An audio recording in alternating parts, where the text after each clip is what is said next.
저도 잘 모르는 내용이기 때문에 뭐 질문 안 하시겠지만 질문은 하더라고요.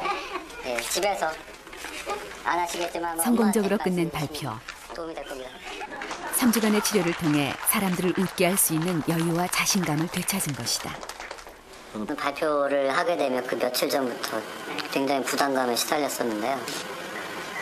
하면서 그 부담감이 많이 줄어든 것 같아서 좀 기분이 좋고요. 이게 계속 이어졌으면 좋겠다는 생각을 해요. 여기서만 하고 끝나서 끝이면 안 되잖아요. 실제 생활에서 계속 그렇게 부담감을 줄여나가고 익숙해지고 이랬으면 좋겠어요. 다른 참가자들 역시 많은 변화를 보였다.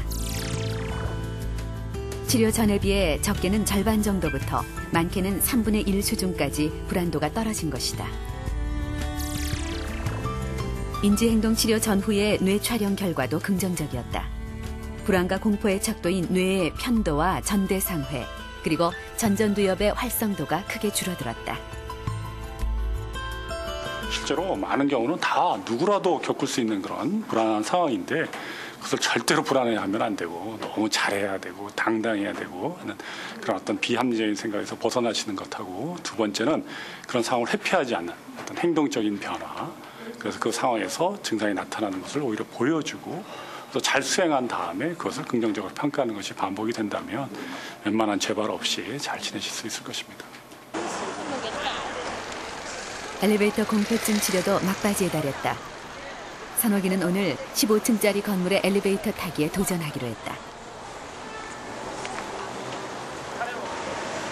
그래, 어때? 지금 마음은 어때? 불안 점수는 0점에서 100점 사이야? 78. 78. 상당히 불안하네. 그러면 또 불안을 가라앉히려는 듯 심호흡을 하는 선옥이.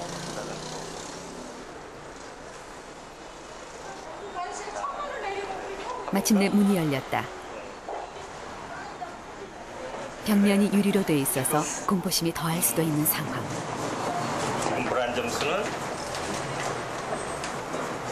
91점이에요. 지금까지 어땠니?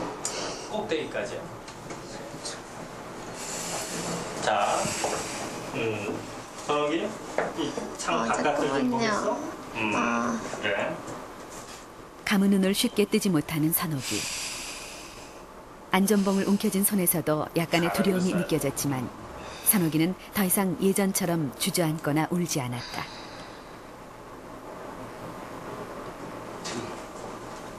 최종 목표인 15층까지 불과 3개 층이 남은 상태.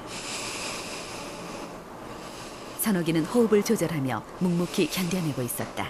지금 머릿속에는 어떤 생각하고 있죠? 그리고 마침내 머릿속에 15층. 어떤 생각하고 있어? 도착한 거예요? 도착했어. 어디? 뒤를 좀 돌아볼까? 돌이켜서 뒤에 좀 한번 쳐다봐. 어때? 지난번에 가상현실 치료 연습할 때 본 장면 같은 거지? 네. 손 잡고, 그래, 이쪽 손 잡고. 차분한 표정으로 15층 아래를 내려다보는 선옥이. 절대 뛰어넘지 못할 것이라고 생각했던 공포증의 높은 벽은 그렇게 한순간에 무너졌다. 되게 잘 못할 줄 알았는데 해보니까 되는 거 보고 이게 나한테도 할 수가 있구나. 이런 헬스생활에서 가벼운 것도 이제 잘 할 수 있을 것 같아요. 타는 거나 뭐 여러 가지 놀이기구나 뭐 그런 것도 다 할 수 있을 것 같아요. 앞으로 목표가 있다면? 63빌딩 올라오고 싶어요. 선옥이에게 엘리베이터는 죽음과도 같은 공포였다. 그러나 그 공포를 직시하면 반드시 이겨낼 수 있다는 것을 선옥이는 온몸으로 느끼고 배웠다. 말 그대로 직면. 공포증은 결국엔 실제 존재하지 않는 위험을 자신이 가슴에다가 어떤 그 가상의 공포를 만들어 놓은 겁니다. 그러니까 자기가 만들어 놓은 위험을 자기가 지워야죠. 네, 그런데 사실은 나중에 공포증이 치료되고 나면 참 별것도 아닌 걸 가지고 내가 그동안에 그 많은 세월을 이렇게 피해왔구나 하는 그런 허무함을 느끼는 분들도 많습니다. 그러니까 부딪혀야 됩니다. 위험을 자기가 만들었던 그 위험을 다 걷어내고요. 그것이 제일 좋은 태도죠. 공포 증상이 나타났을 때 대부분의 사람들은 본능적으로 공포의 대상으로부터 회피하려는 반응을 보이게 되는데요. 순간적으로 마음의 평화를 얻을 수는 있지만 결코 현명한 방법은 아닙니다. 동물이든 바위든 사람이든 공포의 대상과 정면으로 맞서지 않으면 잠재된 공포심이 더 깊어질 수밖에 없기 때문이죠. 한번 부딪혀보겠다는 용기와 이겨낼 수 있다는 자신감, 이것이 바로 공포증 치료의 첫걸음입니다.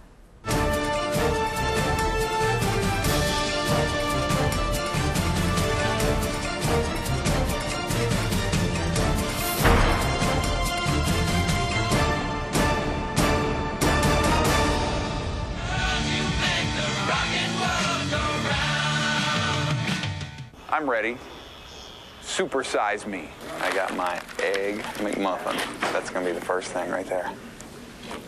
지난 2004년 패스트푸드의 폐해를 체험적 다큐멘터리로 제작해서 큰 화제를 불러일으켰던 영화 슈퍼사이즈미입니다. 이 영화의 감독이자 주인공인 모건 스펄록은 한 달 동안 하루 3끼를 모두 햄버거만 먹어가면서 자신의 몸에 나타나는 변화를 카메라에 직접 담았는데요. 결과는 놀라웠습니다. 실험 한 달 만에 체중은 무려 12kg이나 늘어났고 콜레스테롤과 간 수치도 모두 증가해서 건강에 위협을 느꼈습니다. 하루 3끼를 햄버거만으로 먹는 사람은 없겠지만 패스트푸드의 유해성을 극단적으로 보여준 경우라고 할 수 있습니다. 이 패스트푸드는 열량이 높고 각종 첨가물이 들어있어서 정크푸드, 즉 쓰레기 음식이라고 말하기도 합니다. 그러나 어린이와 청소년들은 이런 패스트푸드를 여전히 좋아하는데요. 과잉 열량으로 비만을 초래하는 패스트푸드는 즉석 입맛으로 아이들을 유혹하고 있습니다. 그 위험성에 대해서 알아봅니다.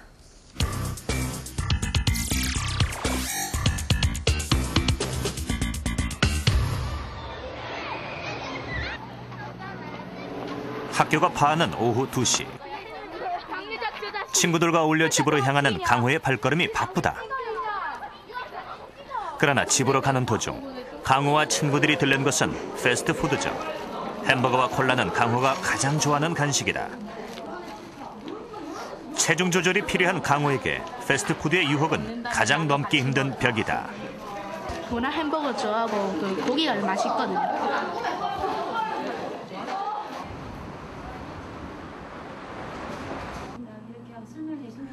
학교와 지역 보건소가 연계된 비만 예방 프로그램에 참가한 강호는 정기적으로 비만도 측정과 영양 교육을 받고 있다.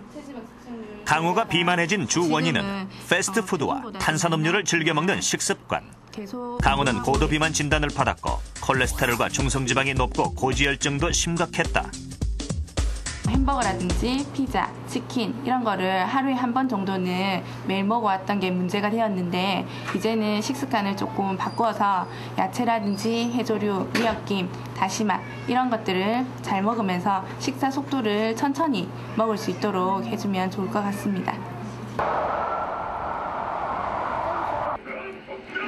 방과 후 집에서 게임을 하며 시간을 보내는 성필이와 형준이 형제. 움직이는 것을 싫어하는 6학년 성필이는 얼마 전 고도 비만과 고지혈증 진단을 받았다. 기름진 음식을 좋아하는 동생 형준이도 경도 비만에 콜레스테롤 수치가 높은 상태. 어릴 때부터 몸에 밴 잘못된 생활 습관이 결국 비만으로 이어진 것이다. 자, 앉아봐. 이제 앉아봐. 맛있다. 오랜만에 벌어진 피자 파티에 형준이와 성필이가 신이 났다.